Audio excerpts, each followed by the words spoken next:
À la une de cette édition de l'actualité, la nation burkinabé s'incline devant la mémoire des martyrs de l'insurrection populaire et du putsch. Dépôt de gerbes de fleurs au pied de la stèle à eux dédiée à Ouagadougou, images et commentaires des temps forts de la commémoration à suivre dès le début de ce journal. Un langage de vérité, pas d'injures ni de fausses promesses. Les populations attendent des politiciens une campagne dénuée de tout propos haineux et divisionniste. Nous entendrons les souhaits des populations à Ouagadougou dans ce journal. Et le centre d'hémodialyse du CHU Yalgado Ouedraogo rénové et mieux équipé pour une meilleure prise en charge des dialysés. Nous découvrirons les nouvelles réalités de cette unité dans quelques instants. 3 morts dans une attaque au couteau à Nice. La France est en alerte maximale. Le président français annonce une protection renforcée des écoles et des lieux de culte. Une actualité que nous développerons pour vous en fin d'édition. Bonsoir à tous. Merci de nous suivre.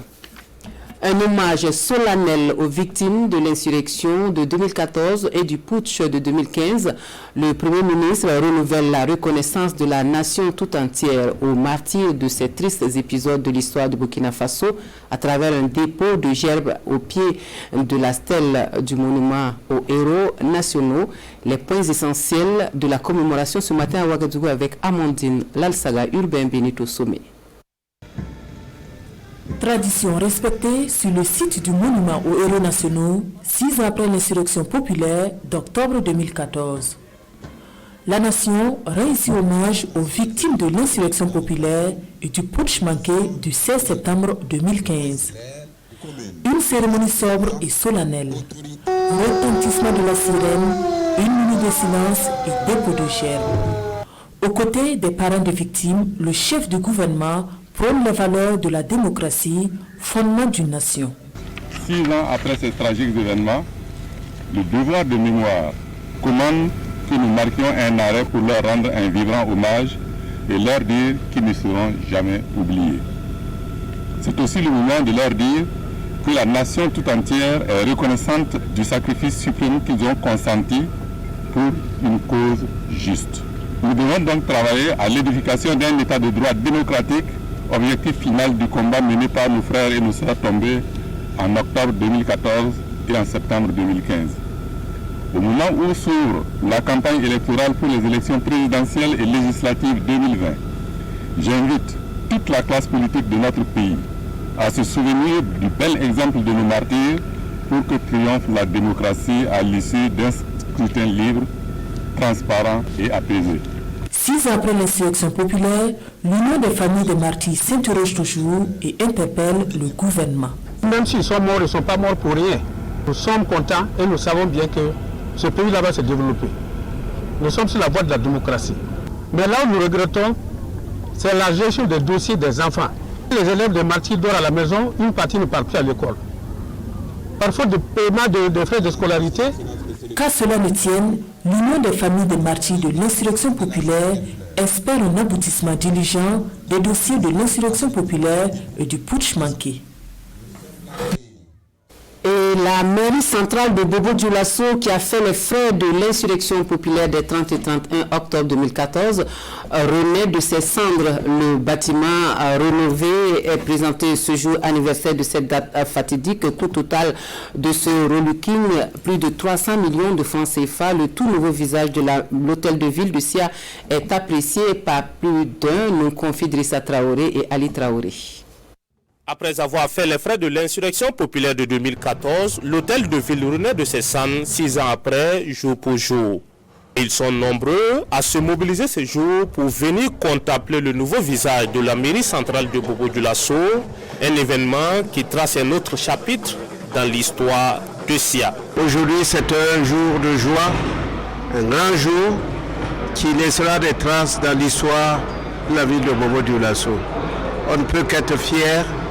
Ça montre que la décentralisation au Burkina n'est pas un vain mot. Je voudrais, au nom du gouvernement, féliciter et encourager le maire de la ville de Bobo-Dioulasso, ainsi que tout le conseil municipal qui vient en tout cas de démontrer ici un exemple de cohésion sociale. Réhabilitée à plus d'1,3 milliard de francs CFA, cette maison commune viendra répondre à plusieurs attentes des populations, de l'engagement de son locataire à se battre pour élever les défis de l'heure. Nous attendons fermement la fin de cette réhabilitation pour pouvoir intégrer. Et vous le savez, aujourd'hui, l'administration communale est éparpillée un peu à travers la ville. Ça ne permet pas une efficacité de travail. Donc pour moi, c'est la joie. Je vais retrouver, en tout cas, le maximum d'agents, de cadres à nos côtés, sur place, pour pouvoir conduire les affaires de la collectivité. Elle avait été déjà inaugurée dans le temps. Nous formulons le vœu qu'aucune autre inauguration ne suivra celle-là, puisque nous avons tous appris les méfaits des casses. En sus du traditionnel cérémonial, plusieurs personnalités dont les anciens maires de la commune ont reçu des distinctions. Invite est également faite aux populations à prendre bien soin de ce joyau. Plus d'1,3 milliard de francs CFA, c'est la somme mobilisée pour la réhabilitation de la mairie centrale de Bobo-Dioulasso qui rouvre ses portes donc ce jour. Et à quelques heures de l'ouverture de la campagne électorale, les populations de la capitale burkinabé attendent des politiciens qu'ils mettent un peu d'eau dans leur vin pour une campagne saine. Leurs souhaits, pas de propos haineux et divisionnistes. Leurs attentes sont confiées à Gérard Sommet et Zalissa Sanfo pour nous. La campagne doit s'ouvrir demain. Moi, je lance un appel aux politiciens, surtout les partis politiques, à faire le fair play. Parce que c'est le façon d'abord. Il faut dire qu'il y a des politiciens qui ont des fausses promesses. Quand tu viens face à la population, il faut leur dire la vérité. Il faut leur dire la vérité. S'ils vont te voter, ils vont te voter. Voilà, c'est ça l'essentiel. Donner de l'argent à quelqu'un pour qu'il te vote, c'est pas une bonne chose. C'est-à-dire que tu es en train d'acheter la conscience de la personne là. Mais comme nous sommes en Afrique, les politiciens, ils ont l'habitude de faire tout ça. Et que le meilleur gagne, c'est le façon d'abord. Ce que nous on attend, c'est que les campagnes n'ont qu'à bien se rouler. On n'a qu'à s'attendre seulement pour faire leur campagne sans discussion. Voilà, c'est ce que nous souhaitons. Nous sommes un pays qui cesse la paix. Et puis nous aussi, on cesse la paix. Donc, on veut qu'on n'a qu'à s'attendre seulement et faire la paix. Ce que moi je peux dire tout court, voilà, la campagne là, moi je veux qu'il aura fait la campagne là, direct, voilà, il ne faut pas qu'ils vont acheter les gens, ça c'est pas du tout bien. Nous on leur demande pardon d'arrêter ça. Le message que j'ai pour les politiciens là, nous on veut la paix. Voilà, donc nous sommes des grands, donc il faut qu'ils essaient de grandir. Il y a de ces injures, parce qu'il y a de ces gens là, et arriver devant les gens là, ils vont faire des injures. Là, nous on trouve que c'est pas bon quoi. Ils n'ont qu'à faire ça dans la paix seulement et puis ça va passer. On invite les politiciens vraiment de mener la campagne avec sérénité. Ils doivent éviter par exemple le cynicisme, la division. Ils n'ont qu'à avoir en tout cas, je ne sais pas si c'est de la pitié ou la compassion pour la population, pour que tout se passe au moins dans le meilleur du monde possible quoi. Pour qu'au moins il y ait la paix, que après la politique, les élections, que la paix continue de régner au Burkina Faso. Et par Gérard Sommet, Zalissa Sanfo, et à la veille de la campagne électorale, une nuit spéciale vous est proposée tout à l'heure, donc à partir de 21h, avec Simon Gongo, qui est déjà sur place dans le grand studio production de la télévision du Burkina pour nous en dire davantage. Bonsoir Simon. Alors dites-nous, qu'est-ce que vous nous réservez ce soir? Qu'est-ce que vous réservez ce soir aux téléspectateurs pour cette soirée campagne électorale?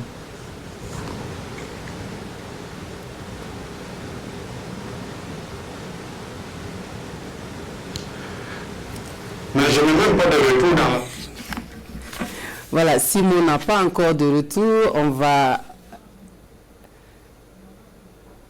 D'accord, nous poursuivons ce journal. Nous allons rejoindre Simon dans quelques instants. Et puis, puisque c'est sur fond de musique que se déroule la campagne électorale en général, les responsables des partis politiques sont dans une dynamique depuis un certain temps, celle du paiement de la redevance des droits d'auteur au bureau burkinabé du droit d'auteur sur sensibilisation des responsables du BBDA.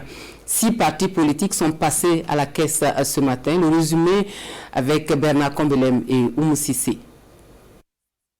Permettre aux créateurs burkinabés de vivre pleinement de leur art, c'est payer sa redevance des droits d'auteur. C'est la conviction du président du mouvement pour le changement et la renaissance, MCR. Taïrou Bari s'acquitte ici de ce devoir citoyen. 500 000 francs CFA, c'est sa contribution pour le rayonnement de la culture burkinabé. Un exercice important pour Do Pascal Sissouma. Le candidat de Vision Burkina sacrifie aussi au devoir citoyen. Pour lui, le paiement de la redevance des droits d'auteur est une obligation de son parti vis-à-vis des artistes. Il verse 250 000 francs CFA au bureau burkinabé des droits d'auteur.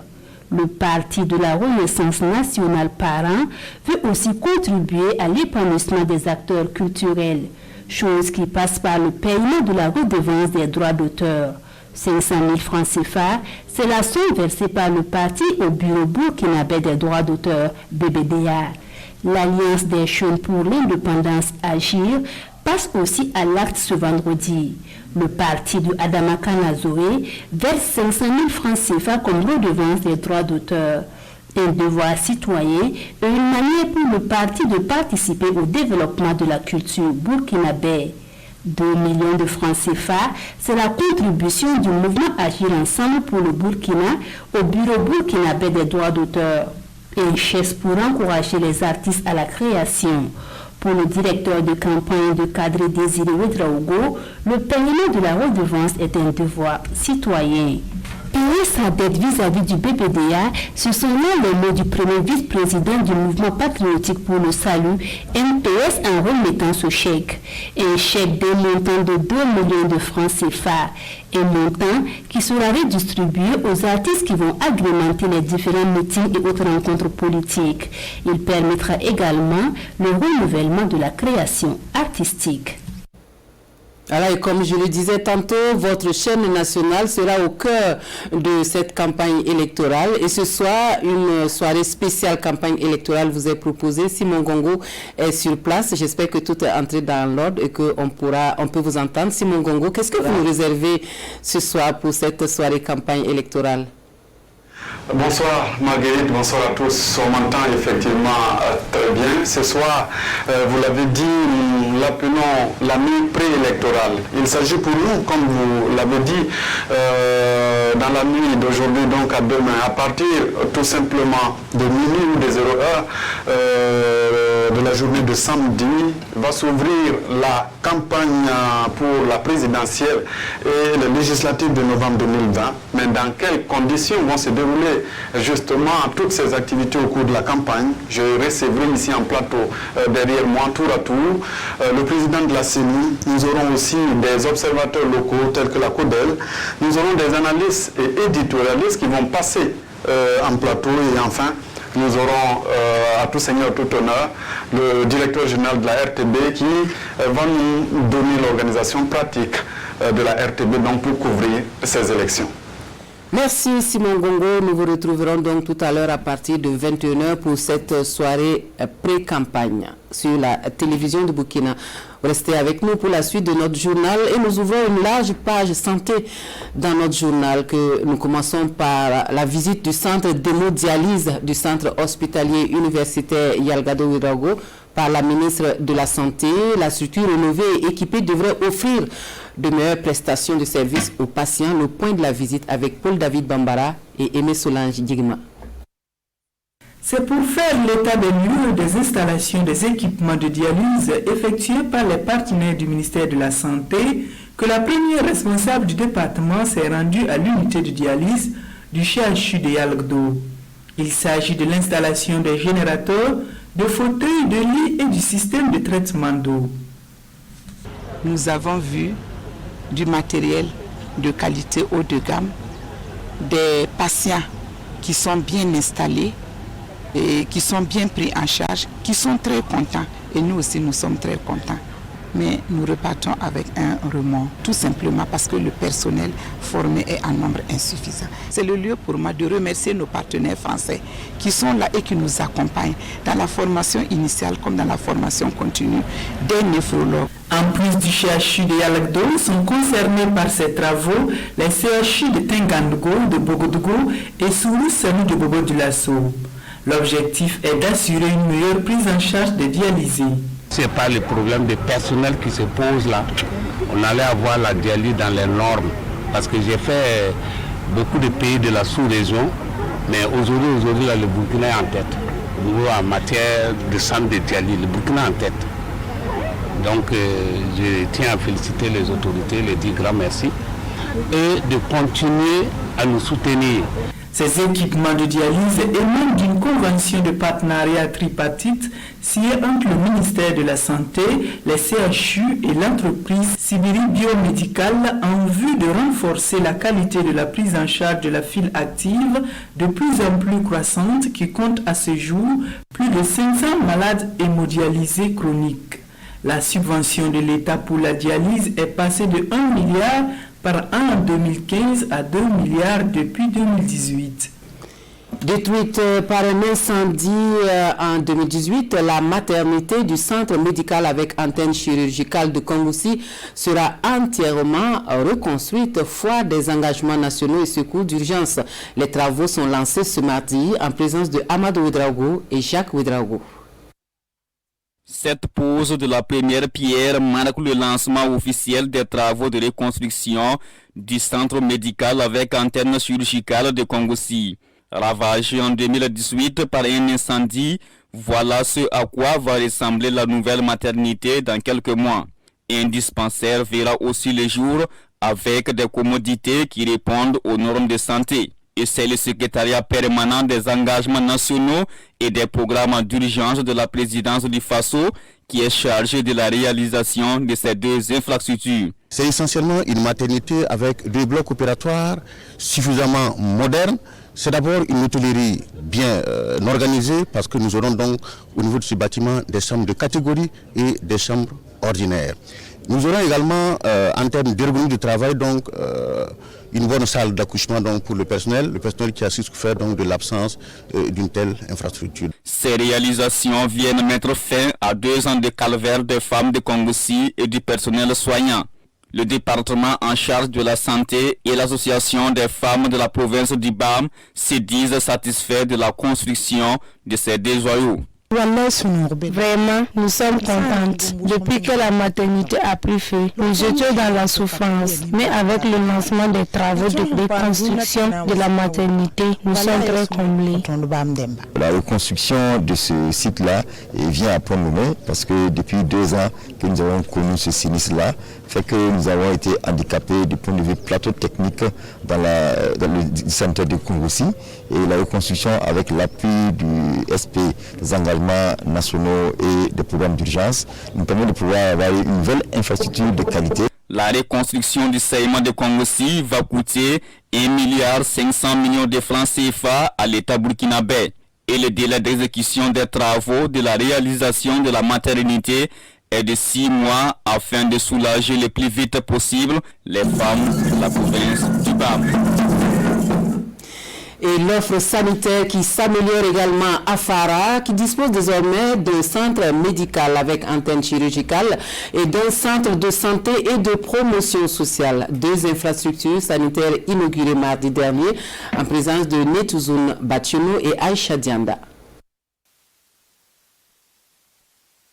Cette coupure de ruban par la ministre de la Santé et l'ambassadeur du Japon marque l'inauguration officielle du centre médical de Fara, un CM qui dispose déjà de personnel qualifié. C'est un joyau composé entre autres d'un laboratoire, d'un dépôt mortuaire, d'importants services de soins qui viennent soulager les habitants. Ces derniers ont d'énormes difficultés pour allier les formations sanitaires. Le centre médical est également aussi une coopération entre le gouvernement et le Japon. Cela nous a permis donc pour la première fois que Fara ait un siège, et ce qui permettra donc de disposer d'un médecin, de disposer donc d'infrastructures pour répondre déjà à un certain nombre de préoccupations. À une dizaine de kilomètres de Fara, précisément dans le village de Ton, c'est un CSPS moderne, flambant neuf et entièrement équipé qui est inauguré.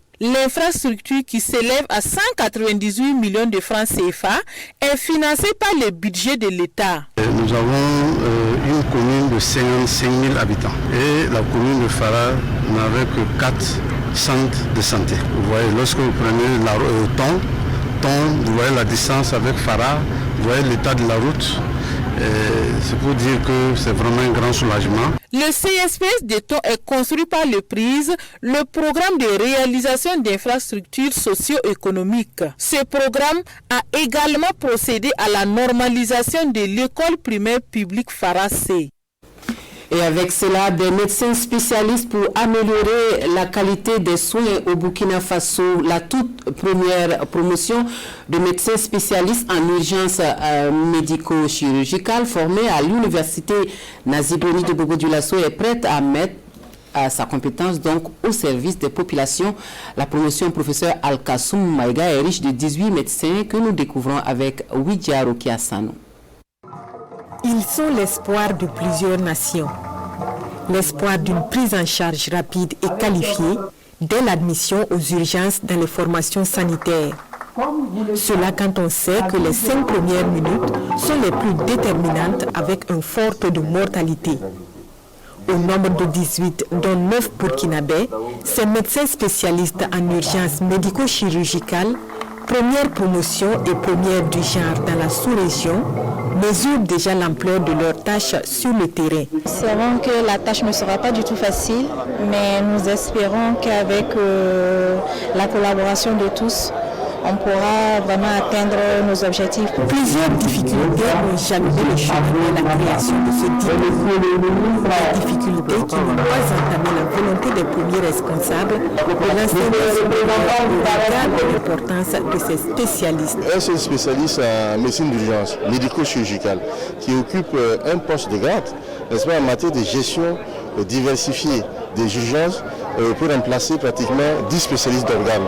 Ils sont à la fois en médecine, ils sont à la fois en chirurgie, ils sont en même temps la gestion pré-hospitalière de l'organisation des services d'aide et de réanimation urgente. Donc ils sont vraiment polyvalents. L'université Naziboni, ils nous ont habitués effectivement à avoir de l'innovation, à avoir de l'inventivité. Et aujourd'hui, ils nous donnent une denrée extrêmement rare. Et quand on regarde les maîtres qui sont devant, cette question de la formation, je pense qu'il n'y a pas de souci à se faire par rapport à leurs compétences et par rapport donc à leur intégrité, à leur capacité de faire des sacrifices afin que les populations qui sont en situation d'urgence soient sauvées, soient secourues. Promotion professeur Al-Kassoum Maïga, c'est le nom de baptême choisi par ces médecins spécialistes.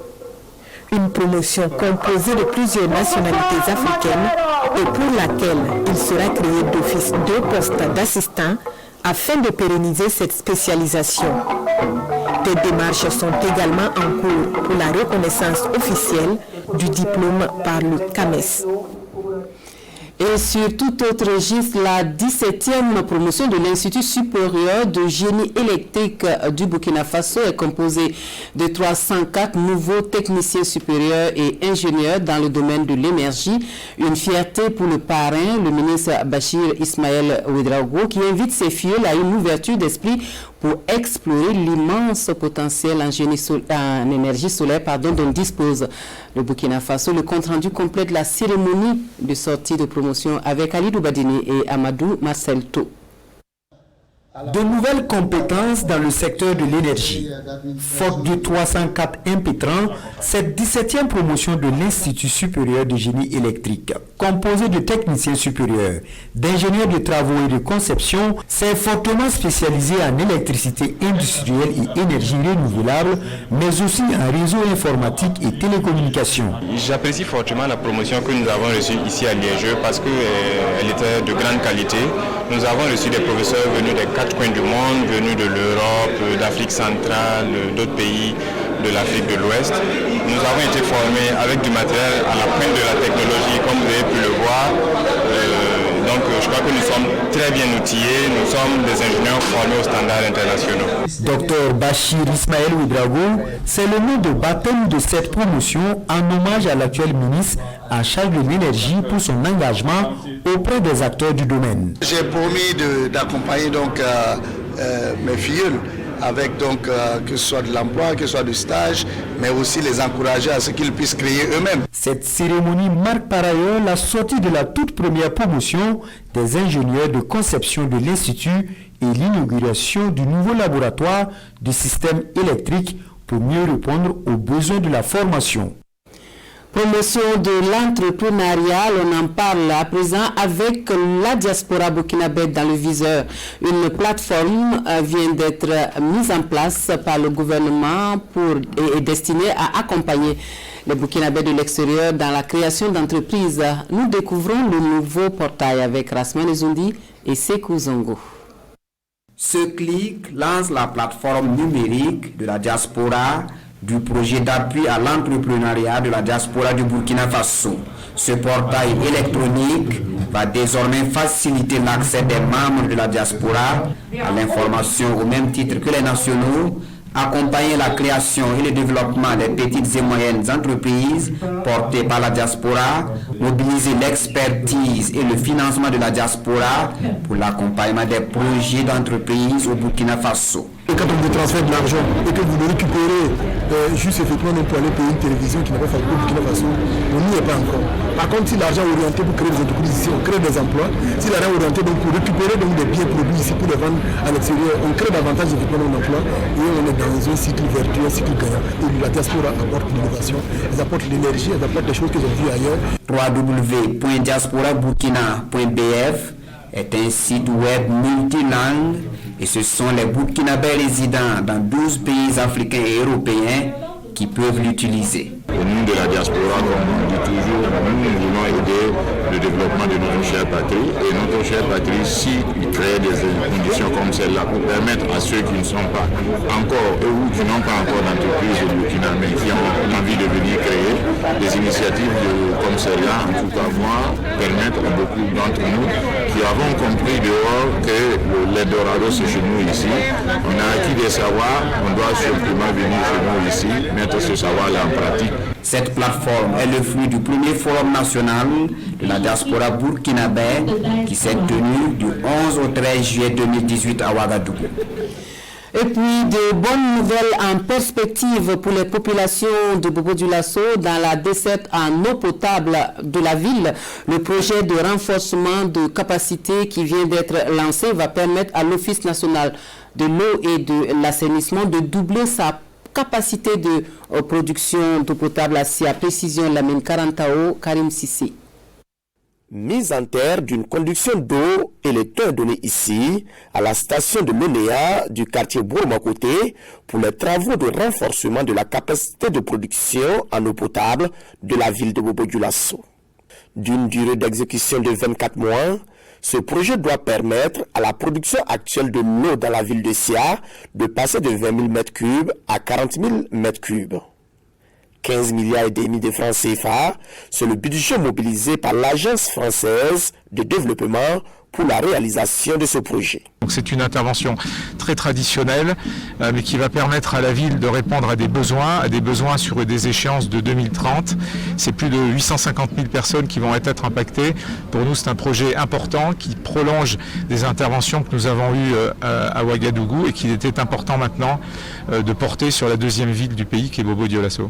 Le projet de renforcement de la capacité de production en eau potable de la ville de Bobo-Dioulasso, c'est entre autres la réalisation et l'équipement de 5 forages à grand débit, la réalisation d'une station de pompage, la pose de conduite d'eau de diamètre 800 de Nasso à Bobo-Dioulasso et la construction d'une bâche de 5000 m3.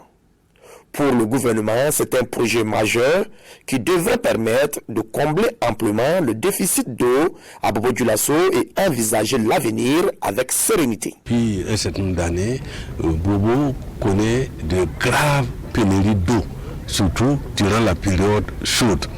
Nous avons été souvent interpellés jusqu'à un très haut niveau. Et donc ce projet, dont la convention a été signée par son Excellence, le président Marc-Claude Christian Kaboré, en novembre 2017, en France là-bas, permet de subvenir un temps, peu soit-il, à cette difficulté.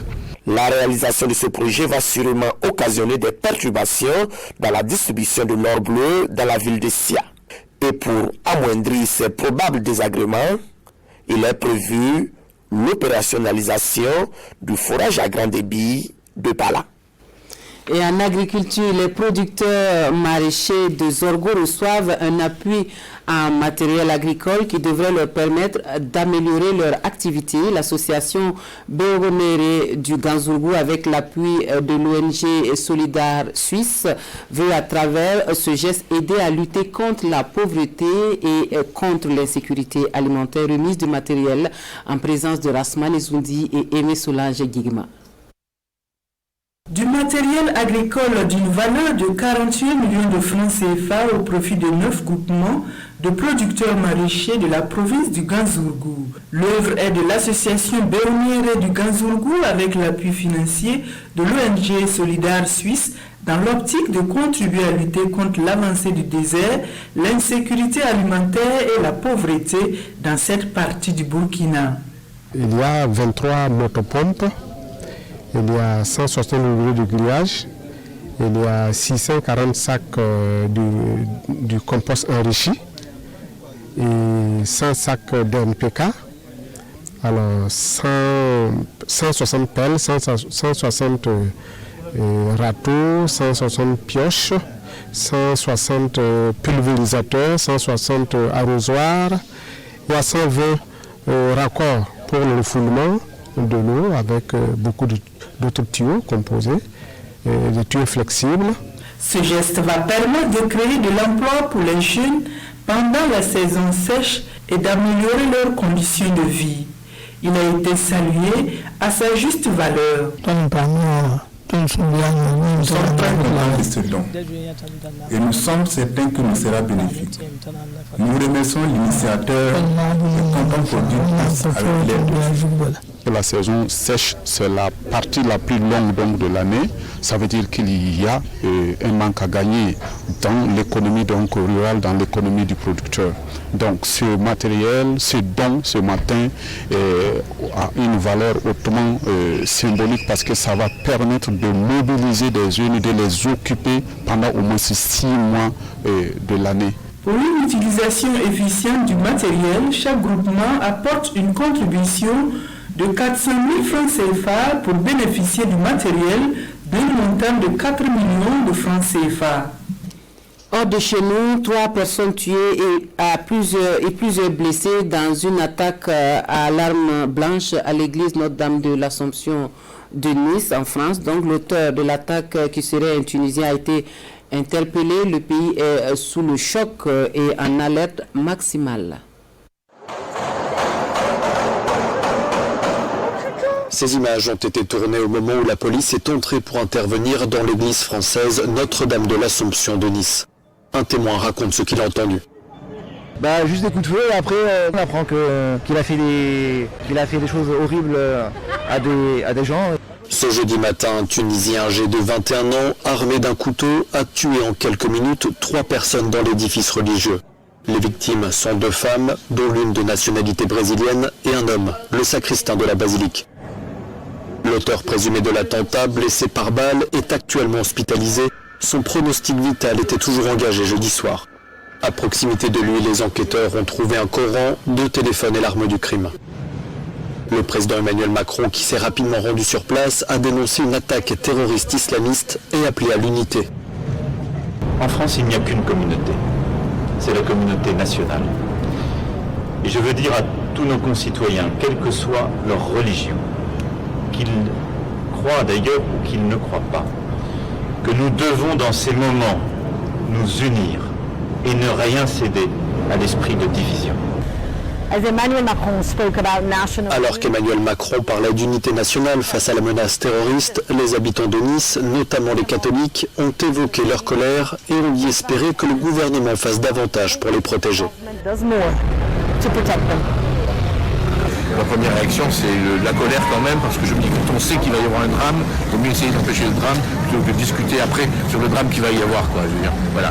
Ça faisait quelques jours qu'on savait qu'il y avait des risques d'attentats à cause de la France, à cause d'Erdogan, à cause d'Al-Qaïda qui avait lancé une fatwa sur la France. Il faut peut-être arrêter de croire naïvement que tout le monde est gentil, c'est pas vrai. Plusieurs pays, dont la Turquie, l'Arabie Saoudite et l'Iran, ont fermement condamné l'attaque. La Tunisie a pour sa part exprimé sa solidarité avec le gouvernement et le peuple français. Cet attentat de Nice survient près de 2 semaines après l'assassinat d'un professeur de collège français pris pour cible après avoir montré en classe des caricatures de Mahomet pendant un cours sur la liberté d'expression.